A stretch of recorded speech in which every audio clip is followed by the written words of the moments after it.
문화란 무엇일까요? 문화란 한 사회의 주요한 행동 양식이나 상징 구조를 뜻합니다. 그렇다면 문화는 어떻게 시작되었을까? 문화의 기원은 프로메테우스 이야기와 함께 설명해 드릴게요. 인간을 사랑한 프로메테우스가 신에게 불을 훔쳐 인간에게 전해주었고 그로 인해 벌을 받게 됐다는 그리스 로마 신화 이야기가 있습니다. 그러니까 어떤 이유든 간에 원시시대에 불을 발견하면서 불을 중심으로 사람들이 모여들었고 그로 인해 집단이 형성되고 문화가 발생했다고 보는 겁니다.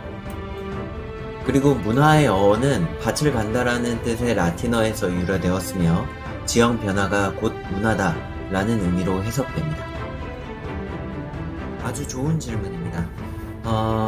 전통은 다음 세대로 전수되고 축적된 교육과 학습의 과정의 총체를 의미합니다. 좀 더 쉽게 말하면 옛날부터 전해져 내려온 것들이 오늘날에도 지킬 만한 가치가 있다고 판단되는 것은 보통 전통이라고 이야기를 하고, 가치가 없는데 지켜야 되는 혹은 지켜지고 있는 풍습을 악습이라고도 부릅니다. 그러한 것들은 뿌리를 뽑아야겠죠. 자, 다시 문화로 돌아와서 넓은 의미의 문화는 한 사람의 구성원들이 공유하는 생활 방식 전체를 의미하고, 좁은 의미의 문화에서는 그 사람이 하는 예술 활동을 의미합니다. 그러나 오늘날의 문화는 국가 간의 어떤 경계선이나 민족성 없이 진행되고 발전돼 가고 있습니다. 대중문화는 대중사회를 기반으로 발생한 문화를 총칭합니다. 주로 대량 생산되고 대량 소비되는 상업주의 문화를 지칭하는 경우가 많아요.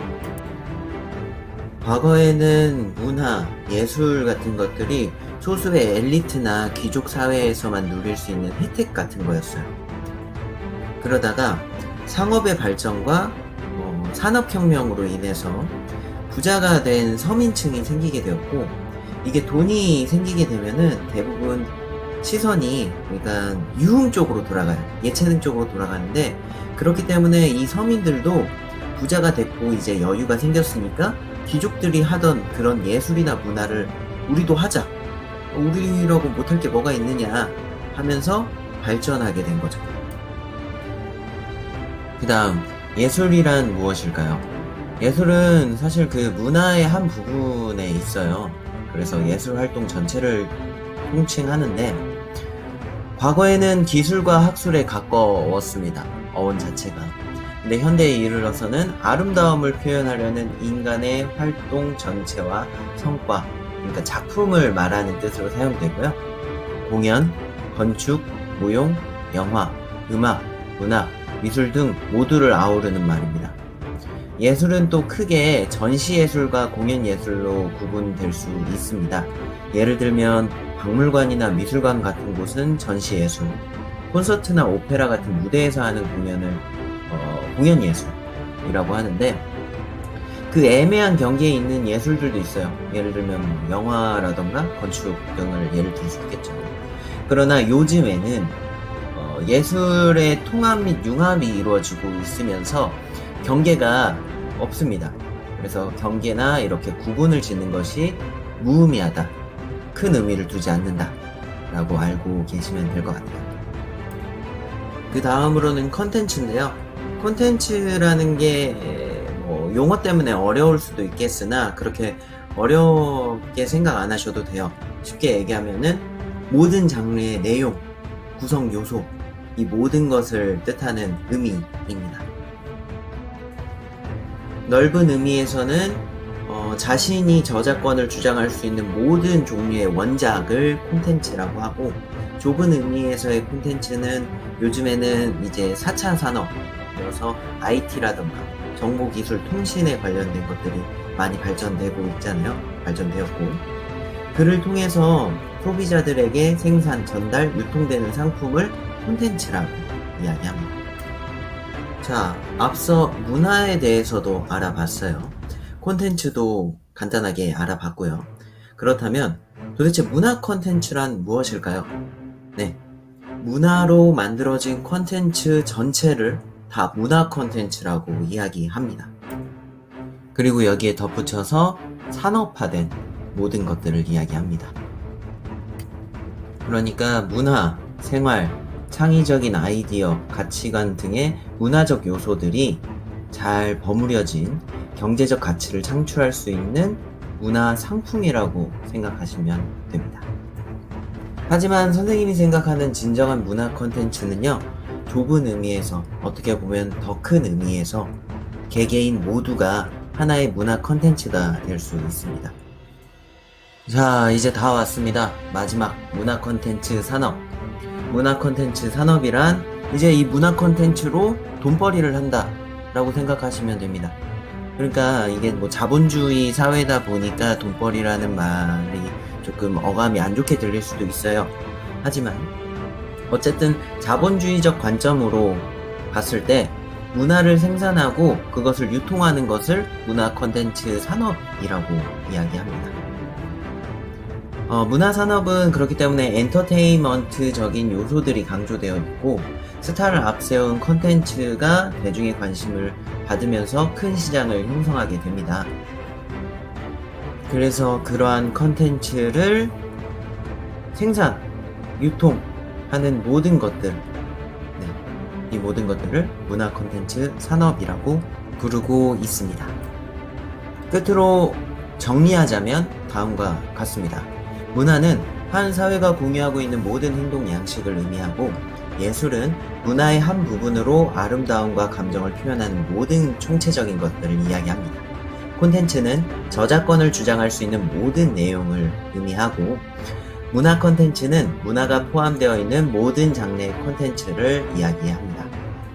문화 콘텐츠 산업은 대중적이고 상업 가치가 있는 문화 콘텐츠를 생산하고 유통하는 문화 콘텐츠 학과에서도 가장 중요한 행사라고 할 수 있는 학술답사가 있는데, 저희는 이제 매년마다 컨셉이 좀 바뀌는 것 같아요. 그래서 뭐 이번 연도 답사에서는 경주를 갔었는데 올해 컨셉은 뉴트로였어요. 그래서 막 학생들이 다 교복 입고 아니면 이제 7080, 저도 입었었어요. 7080 이런 패션 입고 다들 사진 찍고, 저희는 이제 다양한 콘텐츠를 배우잖아요. 그래서 뭐 영상에 관심 있는 사람들은 이제 뭐 옛날 발동네 같은 데 가서 좀 그런 활동을 하고, 옛날 문화재에 관심이 있는 사람들은 그런 박물관 쪽으로 가서 공부를 하기도 하고, 그래서 다 흩어져서 공부를 하는 학술답사를 다녀요.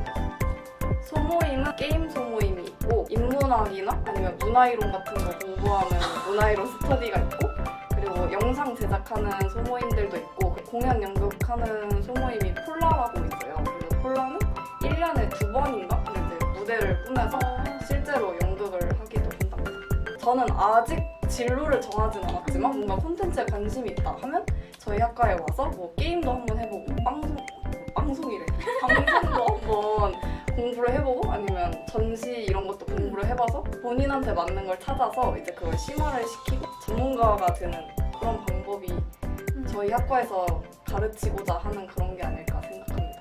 영상 관련 쪽으로 해서 뭔가 다양한 콘텐츠를 제작하는 사람이 되고 싶기도 하고, 뭔가 그때 고등학교 당시에는 우리나라의 문화를 좀 널리 알리고 싶은 역할도 해보고 싶어서 문화 콘텐츠 학과를 꿈꾸게 되었습니다. 고등학교 초창기 때는 애초에 외국어기도 했고 해서 외국어에 관심이 많아서 살짝 통역사 쪽으로 꿈꿔왔어요. 그래서 생기부를 보면 완전 처음부터 문코는 아니었고 좀 외국하게 생기부를 가져오다가 이제 고등학교 2학년 때부터 살짝 문콘을 알게 되고 그쪽으로 진로를 틀면서 결국에는 아마 제 기억으로는 문화 마케터라는 진로를 딱 꽂고 아마 3학년 때 쭉 가져왔던 걸로 기억을 해요. 처음에는 그 역사 쪽에 관심이 있다고 했다가 저도 이런 식으로 살짝씩 틀어서 문코를 먹거든요.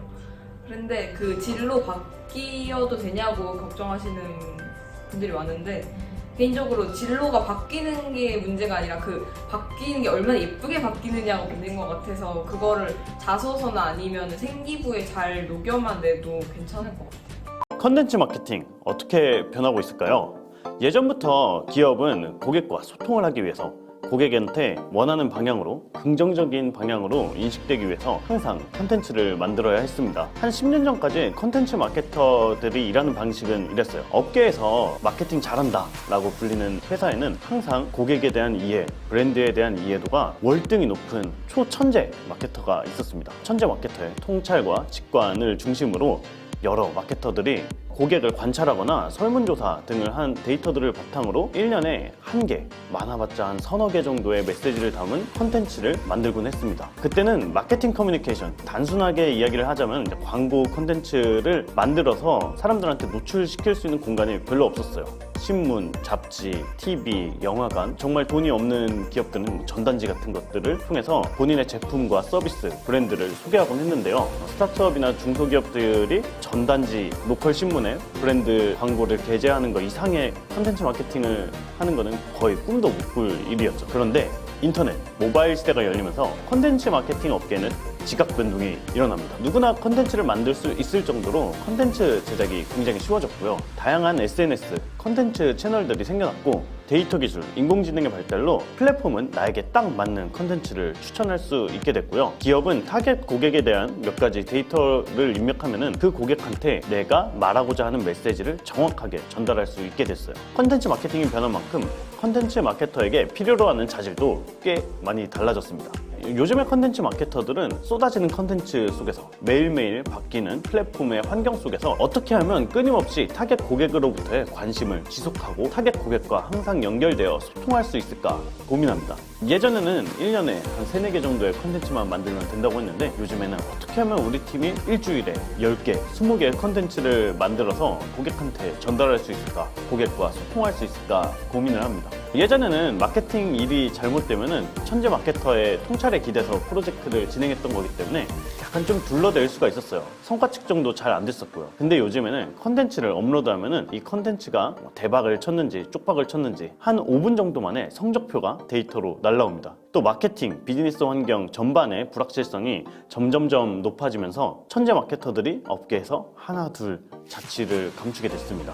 왜냐하면 요즘에는 데이터를 기반으로 마케터들이 협업을 해가지고 마케팅 커뮤니케이션을 하기 때문에 한 명의 스타가 나오기 힘들어진 구조가 된 거죠. 오랜 시간 고민하고 심사숙고해서 100점짜리 콘텐츠를 한 번에 만드는 것보다 20점짜리 가설을 가진 좀 부족해 보일 수도 있는 콘텐츠를 여러 개 일단 내보내보고 성과가 나오는 것들을 20점, 30점, 80점, 90점, 100점으로 빠른 실행과 데이터 분석을 통해 만들어가는 형태로 컨텐츠 마케터들이 요즘에는 업무를 하고 있어요. 빠른 실행과 분석, 개선을 반복하기 위해서 컨텐츠 마케터에게 컨텐츠 제작 툴을 다루는 거는 이제 기본이 됐습니다. 요즘 마케터들 업계에서는 영캐터, 티캐터 같은 신조어들이 나오고 있어요. 기획만 해놓고 제작자들한테 맡기는 것보다 직접 뚝딱뚝딱 만들 수 있으면 훨씬 더 일이 효율적으로 되겠죠. 대기업의 경우에도 영상, 디자인 에이전시들을 활용하는 곳이 많지만 커뮤니케이션을 빠르고 정확하게 하는 게 중요해졌기 때문에 컨텐츠 제작 툴을 사용하는 것은 지금은 기본 중에 기본이 됐습니다. 또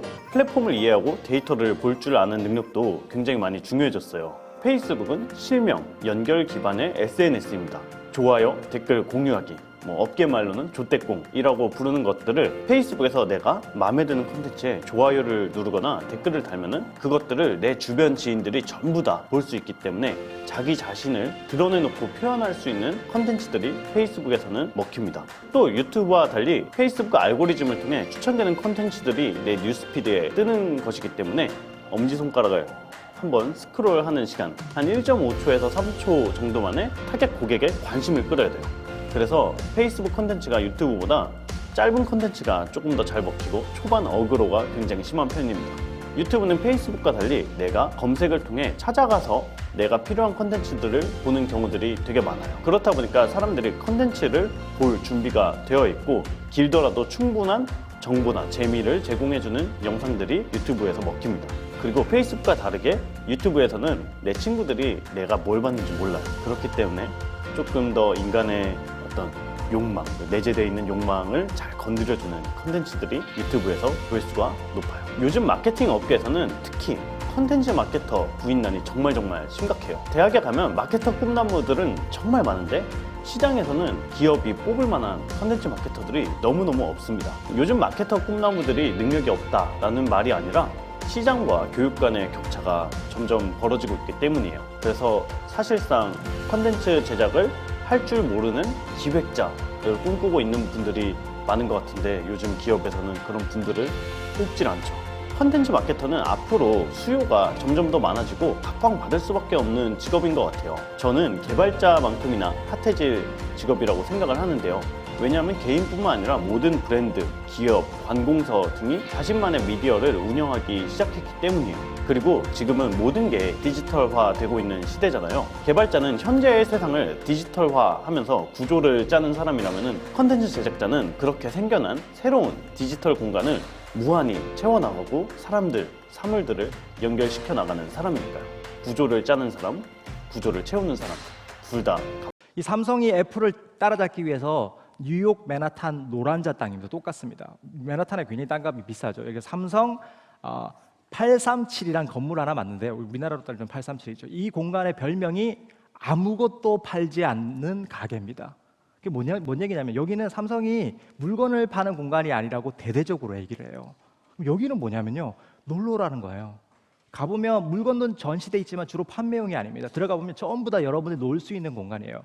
여러분들이 심지어 아이폰을 가지고 가시더라도요, 거기에 갤럭시 이제 삼성에서 파는 이제 핸드폰을 빌려줍니다. 그 핸드폰을 무선 뭔가 리모트 컨트롤처럼 이용을 해서 다양한 경험을 할 수 있는 거예요. 뭐 가보면 AR 체험도 할 수 있지만 어떤 큐브 박스에는 뭐 유명한 영화 감독들이 팟캐스트 방송을 하기도 하고요. 여러분들 여기서 여러분들이 사진 찍은 게 벽에 설치된 대형 스크린 공간에서 막 보여지기도 합니다. 당연히 굉장히 인스타워시한 공간이죠. 근데 이 공간을 왜 만들었을까요? 삼성도 마찬가지입니다.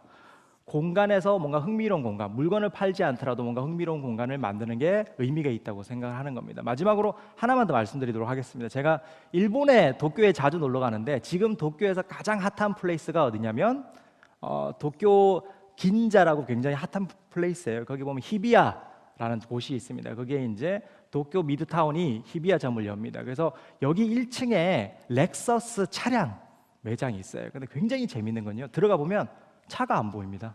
식당이 보여요. 식당이 들어가 보면 식당인데 유일하게 알 수 있는 건 거기 안에 차는 아예 없어요. 근데 이 렉서스가 앞면에 보면 굉장히 특이한 스핀들 그릴이라고 별명이 있는 그 굉장히 공격적인 그릴이 있거든요. 그걸 연상시키는 그냥 의자들만 있을 뿐입니다. 안으로 들어가 보면 더 재밌어요. 이제 자동차가 좀 보이기 시작을 합니다. 안에 들어가면. 근데 굉장히 재밌는 건요, 자동차는 딱 2대 있습니다.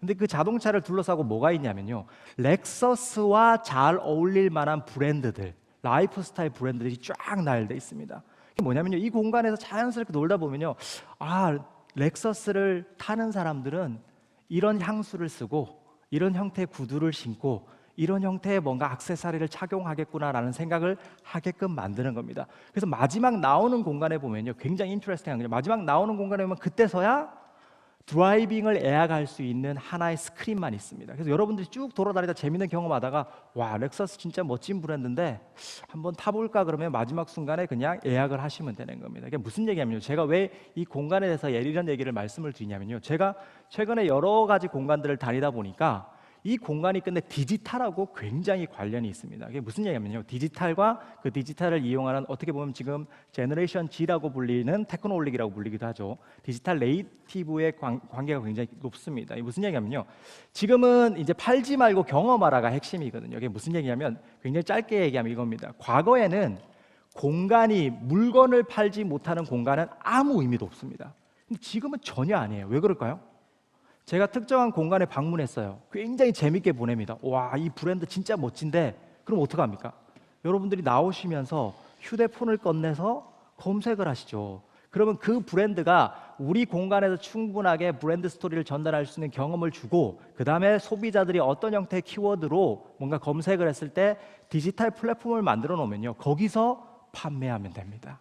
그래서 과거 디지털이 없을 때는 공간이 제품의 백그라운드 역할만 한 거예요. 근데 지금은 아닙니다. 디지털이 공간을 완전히 프리하게 만들어준 겁니다. 그리고 동시에 지금 제너레이션 G는 여러분들이 아시다시피 셀프 센트릭된 시대, 그런 소비자들이거든요. 그게 무슨 얘기냐면요, 어떤 브랜드를 좋아하냐면요, 혼자 나가는 브랜드를 좋아하는 게 아니라 나와 같이 놀아주고 내가 그 브랜드를 만드는데 참여하게 만들어주는 브랜드를 좋아하는 거예요. 그래서 끝내 경험을 줄 수 있는 공간들이 디지털과 연결이 돼 있고 그 디지털에 놀고 있는 소비자들하고 관계가 있는 겁니다. 그럼 제가 이 얘기를 왜 이렇게 길게 했냐면요. 근데 디지털을 그냥 숫자적으로만 바라보면 이런 것들이 전혀 읽혀지지 않습니다. 근데 디지털을 둘러싸고 있는 문화 심리적인 접근 방법으로 하면요. 굉장히 다채로운 이야기들이 나올 수도 있는 겁니다. 심지어 디지털이 우리가 살고 있는 오프라인 공간에도 굉장히 영향을 주는 겁니다. 그래서 제가 처음에 저를 디지털 문화 심리학자로 소개했는데 저는 이제 빅데이터 전문가들하고 일을 많이 해요. 근데 사실은 데이터와 데이터 사이의 컨테미네이션,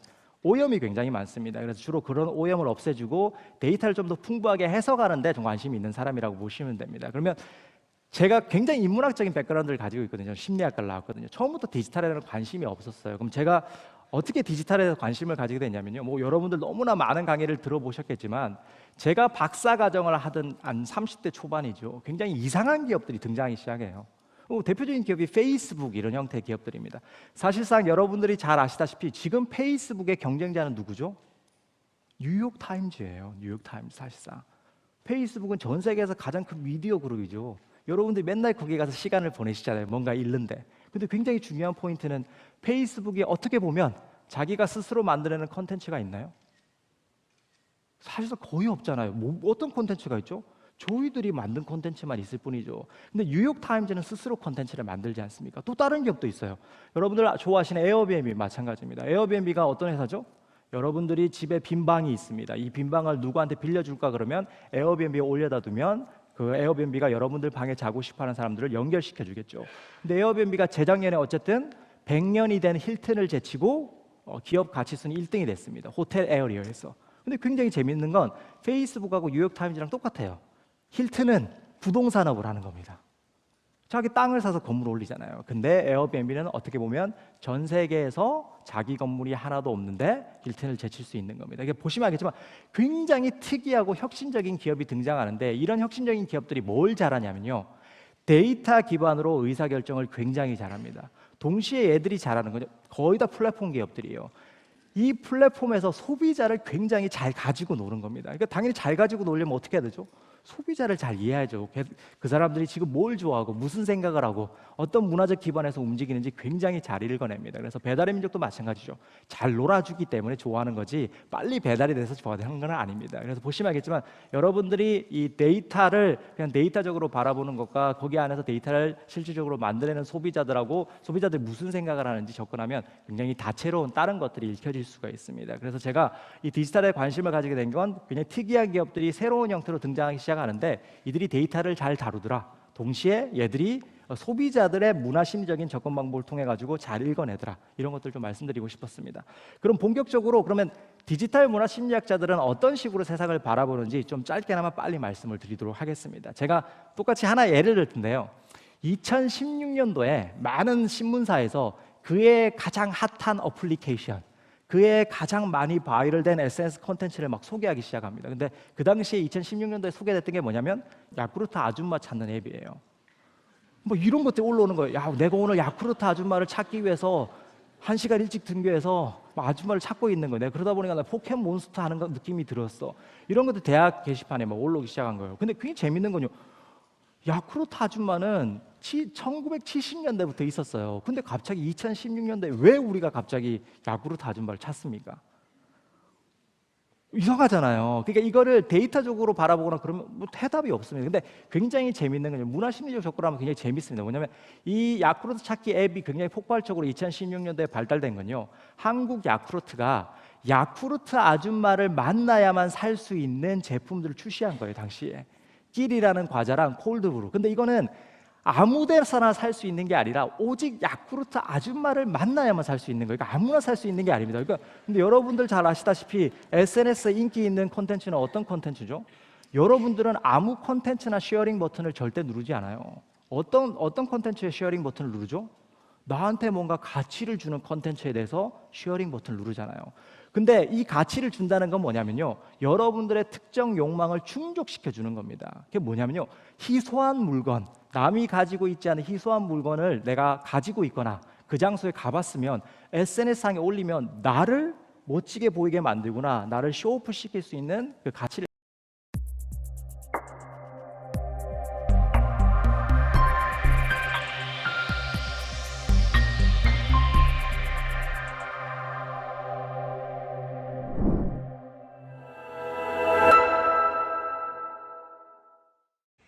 방탄소년단에 이어 영화 기생충까지 한국 문화가 세계를 사로잡고 있는데요. 우리 문화가 더 확장하려면 어떤 것들이 필요할까요? 뉴욕 김초로 특파원이 짚어봤습니다. 저녁 8시가 조금 넘은 시각, 뉴욕 맨하튼 도심의 한 공간에서 K-팝 선율에 맞춘 춤 연습이 한창입니다. 바쁜 하루 일과를 마치고 모인 학생과 20, 30대 직장인들이 쉴 새 없이 쏟아내는 강사의 설명을 놓치지 않으려고 안간 힘을 다합니다. 강의 도중 섞여 나오는 강사의 한국어 가사가 수강생들에게 전혀 어색하지 않습니다. You can understand the feeling of a song even if you don't know the words. So you can see the dance and the expression. 2년 전 BTS가 미국 무대에서 성공한 이후 이곳 무용강습소에서 외국인 수강생들이 매년 20% 이상 늘었습니다. 한국 아이돌 그룹들의 잇따른 미국 진출 성공, 여기에 영화 기생충의 미국 극장과 인기 몰이까지 가세해 한국의 소프트 파워의 광풍이 세계 시장에서 불고 있습니다. 서점이나 음반가게에 별도의 K-팝 진열대가 설치됐고 화장품 매장에서도 K-뷰티 코너가 인기입니다. 세계 무대의 중심에 우뚝 선 한국의 소프트 파워를 더욱 키우기 위해 팬들과 지속적으로 호흡하고 세계인이 공감할 수 있는 메시지를 담은 최고의 콘텐츠를 개발해야 한다고 전문가들은 조언합니다. 뭔가 교류가 있는 것 같고 그냥 연예인은 연예인에서 끝나는 게 아니라 나와 뭔가 좀 가까워질 수 있는 친구 같은 느낌? 세계 문화의 중심 뉴욕 맨하튼을 바라보며 서 있는 BTS 대형 조형물이 전 세계를 연결하고 세계인의 동질감을 찾아 나서는 한국 대중문화의 미래를 상징합니다. 뉴욕에서 KBS 뉴스 김철호입니다.